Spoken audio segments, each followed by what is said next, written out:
receive their citizenship, all our neighbors. We will love the unlovable. Remove the stigma of the so-called untouchables. We will care for our most vulnerable, our children, the elderly, emotionally challenged, and the poor. We will seek rehabilitation beyond correction. We'll extend opportunity to those locked out of opportunity. We will make friends of our enemies. We will make friends of our enemies. People, your people, shall no longer raise up weapons against one another. We will rather use our resources for the national good and become a beacon of life and goodwill to the world. And neither shall we learn hatred anymore. We will lie down in peace and not make our neighbors afraid. In you, oh God, we discover our humanity. In our humanity, we discover our commonness.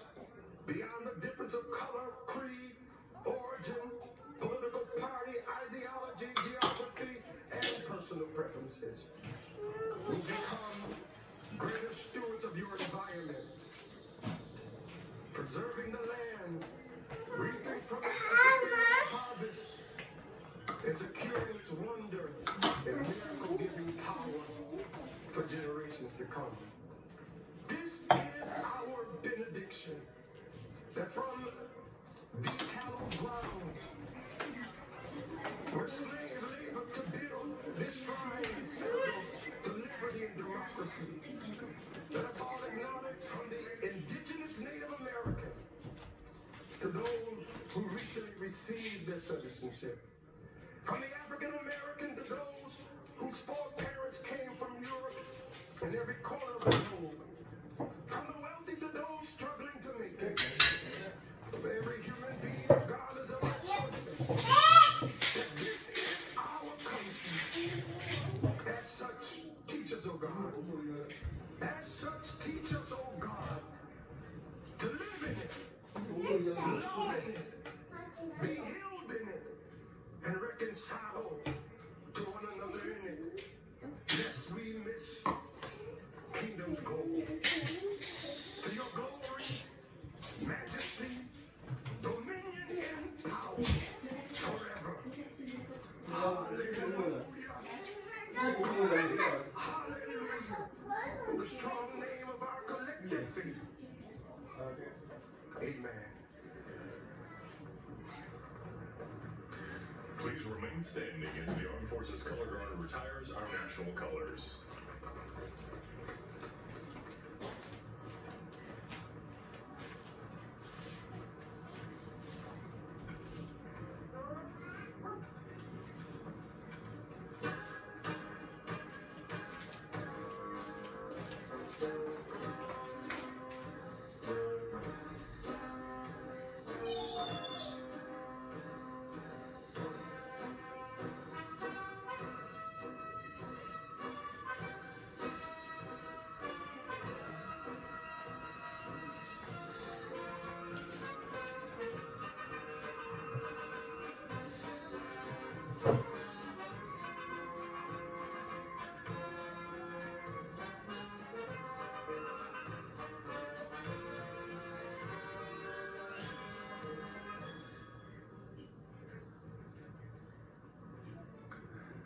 Ladies and gentlemen, please be seated and remain in your seats while the President and official party depart the platform. For safety reasons, your ushers will release your section in an organized manner, following the playing of our national march, The Stars and Stripes Forever.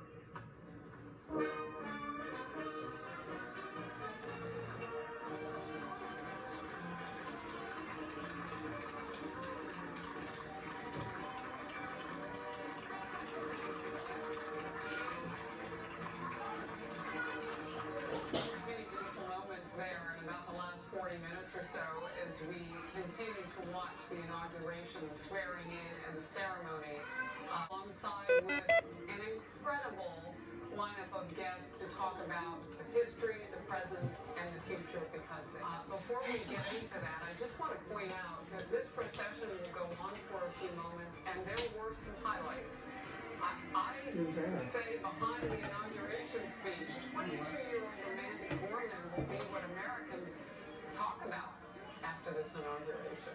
Beautiful, hopeful words from the nation's youngest inaugural poet. The youngest in American history with such great strategy and hope. She said, to merge our might and to merge might with right to get to a better place. I want to bring in someone who called today, in days like this, sunshine in America, a sunrise.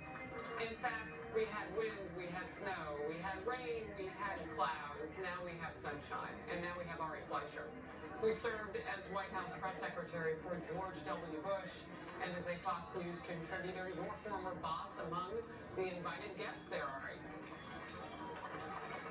Yeah, what an exciting day. I'm glad President Bush was there to take it in. I know the reason he's there. He's there because he loves this country so much and he believes in its ceremonies. And these ceremonies are important markers. It's a transition. America will now go from the Trump era to the Biden era. And we're going to learn exactly what the Biden era entails. We don't know yet. You know, Ari, I'm curious. So much of the new President Biden's speech was about unity. He used words, and these too, I think, will be quite memorable for Americans as they talk about this day. We must end this uncivil war. Did he reach the 75 million who did not vote for him, who are perched to see if, in fact, he means it when he says everyone at the table counts? This is going to be the test of Joe Biden, who he is and what he believes. You know, he had that beautiful line about we must end this uncivil war. He said we are good people. He also said his whole soul is in uniting our nation. But Harris, I have to tell you, as he said those words, particularly as he said we are good people, I flashed back to what he said in 2012 against Mitt Romney when speaking for an African-American audience. He said Republicans want to put you all back in chains. So we weren't such a good people back then. Half of us want to return to slavery, according to Joe Biden. I flash back to what Joe Biden said as vice president in 2011 when there was a big budget fight about lifting the debt limit, and Joe Biden said that Republicans and the Tea Party act like terrorists. He called his opposition terrorists because of a budget dispute. So which Joe Biden will it be? Clearly, as president, now he has an interest in unity because he wants people to follow him. But I think he had a better track record of being a uniter himself, as his track record was not. I want to bring in now Marie Harf, who served as the State Department spokesperson during President Obama's administration, also a Fox News contributor for us. Marie, first of all, your top-line thoughts today, and then I do want to respond to what Ari just said, because the reality is we may never have been as divided as we are, at least not in the last few decades. And welcome. Thank you, Harris. What a day to be watching this all together. I think Joe Biden gave the speech that Americans needed to hear. He talked about unity. He talked about being president for every American. He talked about not making our political fights into uncivil wars. And that's why he was the Democratic nominee, and that's why he won the presidency. A year ago, Harris, he was fourth in the Iowa caucuses. People were writing Joe Biden's political career off. But he stuck with his message of unity, of bringing back the soul of America, of restoring the soul of this nation. And through all those months of the primary, and all these months over the last year that was wrecked by COVID, 400,000 dead Americans. 2 weeks ago, we saw that insurrection at the Capitol. I think that Joe Biden is building on a career of always working for that more perfect union, knowing it's hard, knowing it's difficult. And we heard the culmination of that today with him standing in front of the building where he served for so many years in the Senate. It was a unifying moment, and it was a hopeful moment. I'm going to ask Ari and Marie to sit by with me. Molly Hemingway is a senior editor at The Federalist and also one of our Fox News family members as a contributor. Molly, you and I have been on a show called Outnumbered many times, and we have talked about a lot of issues in that talk show format. And we've watched a lot of big days. Your first thoughts about this big day as an American, and then I do want to get into what Ari touched on, and that is how we go forth so divided. And welcome. It's great to be here. Thank you, Harris. And it was such a joy to be able to watch this ceremony, and there were so many wonderful parts about it. My favorites were the benediction and the invocation, the prayers from the clergy, in which they talked about how we all can treat our fellow man. And this is something in this country we have grown to hate other people, and it's incumbent upon each of us to improve our own behavior. And in my religious tradition, Lutheran, we pray for the president no matter who it is. And it's a great trait, or it's a great practice to get into so that you can support whoever is the president. I was struck by Joe Biden talking about the importance of truth and facts, and he just won a very close presidential race. He defeated someone who was very popular with his own base. He defeated 24 Democratic contenders to win the primary. I don't think he gets enough credit for how much he did here, obviously with a lot of help from people in the establishment and the media. But we are a bitterly divided country. He talked about the importance of unity and peace. It's easy, as Marie says, to talk about these things, and he did talk about them, but we're really going to have to see whether he actually accomplishes what he claims he will accomplish. And there are many opportunities for him right now. He really could reach out, to 20 Republican senators or 30 or 40 House members and craft legislation that would unify the country. Maybe call people away from prosecuting their political opponents. We are literally on this first day of this new term, of this new administration, getting ready to have an impeachment trial. He's been very silent on that, but he could lead the way in saying this is not the way that we do things in America, of punishing our political opponents. So we'll see how he acts, and actions speak much louder than words.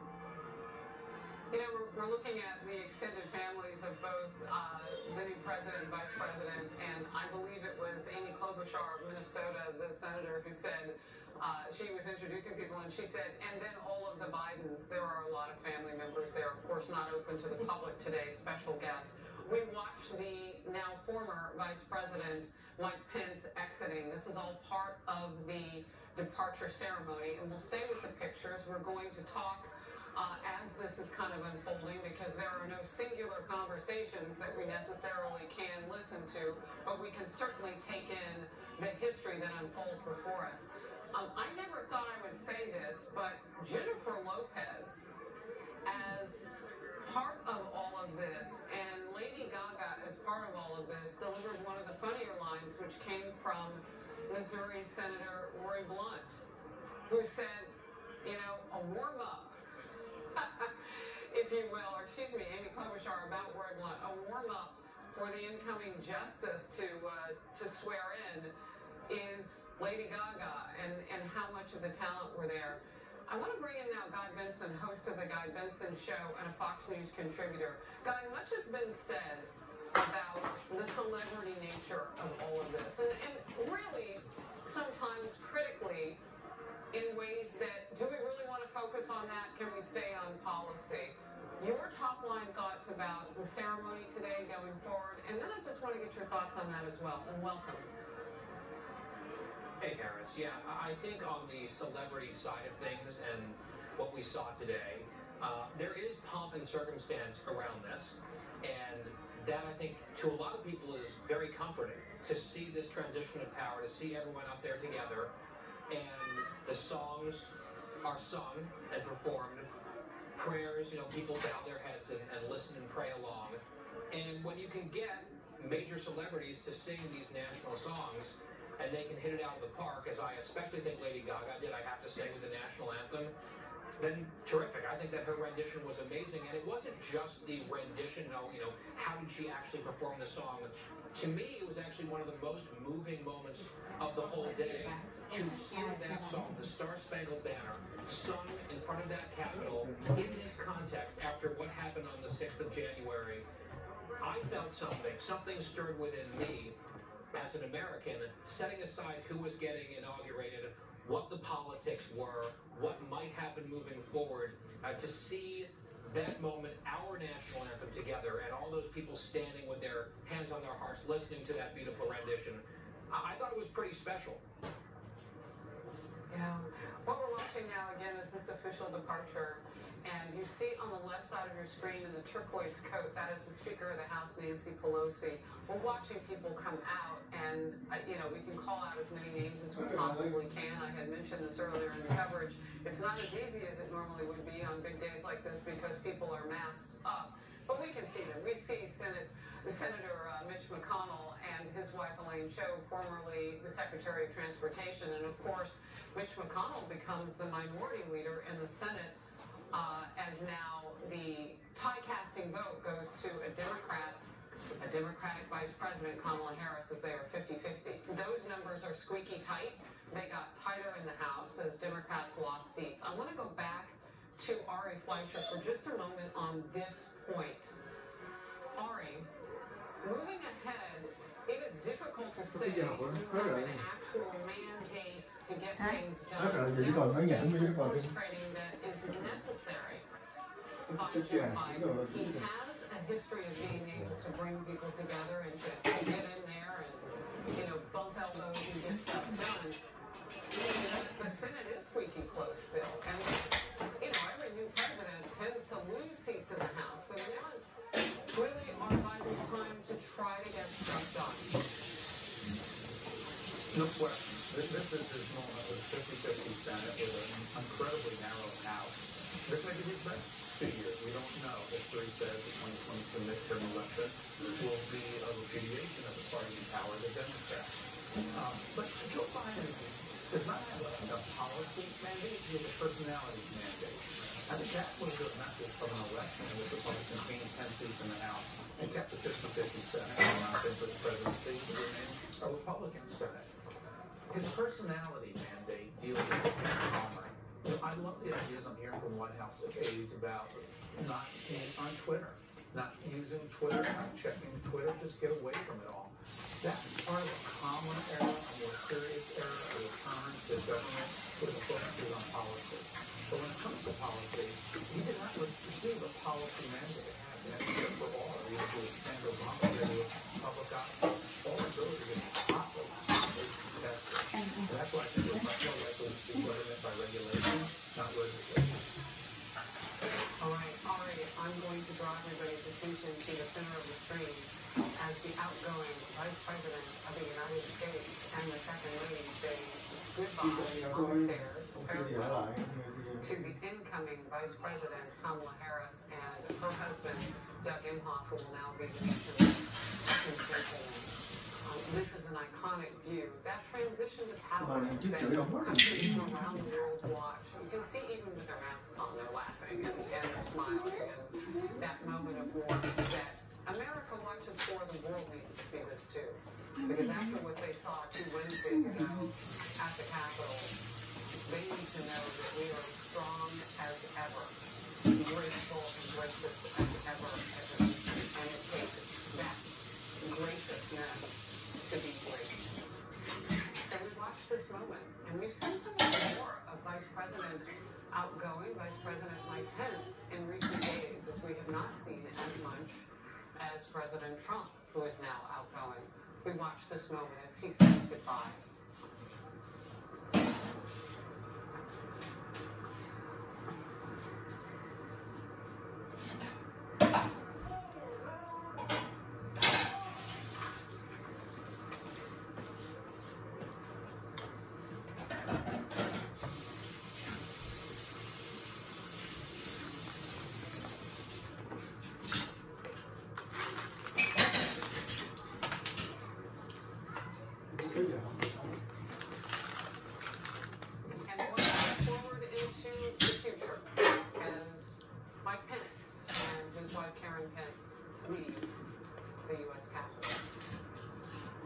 Vice President Kamala Harris and her husband, Doug Emhoff, the new second gentleman, waved goodbye after that woman on the stairs. So this day continues now back under a great deal of pressure at the 2 residences where the Vice President and her husband and then First Lady and I would imagine family members will gather later. There's a lot of pressure on those people to get things ready, and we know we are in a COVID situation, so I did have a meeting this morning. President then, Donald J. Trump, exited by 8 a.m. I want to bring you a meeting as well. There's been 3 White House administrations, and as a member of the White House Historical Association group, she has been given with one, and the old active now, didn't happen. Thank you. As we watch this, what's going on with the chief of staff, and I'm curious to know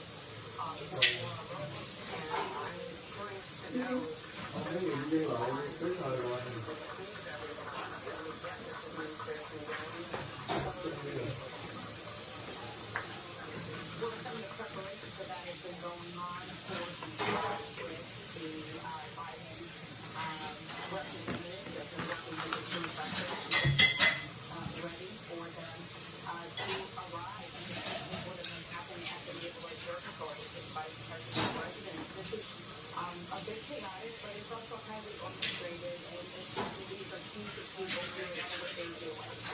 And I think for the staff, working staff that will be coming in, some of them have been tomorrow. They're all for them as well. In fact, you mentioned the White House Historical Association.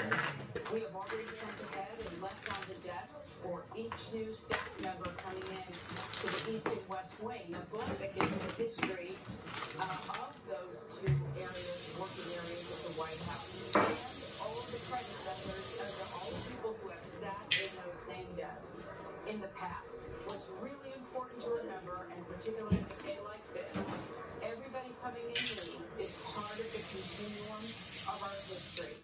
This is the great challenge and opportunity each of them have in this short period of time that they get to be there.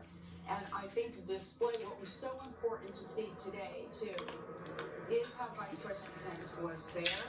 It's unfortunate that President Trump was not there. Those optics are important not only for the country, for the world, but also for the working staffs. This is what sets the tone. So I think the White House will be ready for the new occupant without a doubt. And I'm just, grateful to have seen the former presidents and first ladies there, and found it actually quite amusing to see George W. Bush taking pictures from the platform. And it just, reminds you, our presidents, our leaders, they're human with senses of humor, and also, know their place in history, but still are just real people.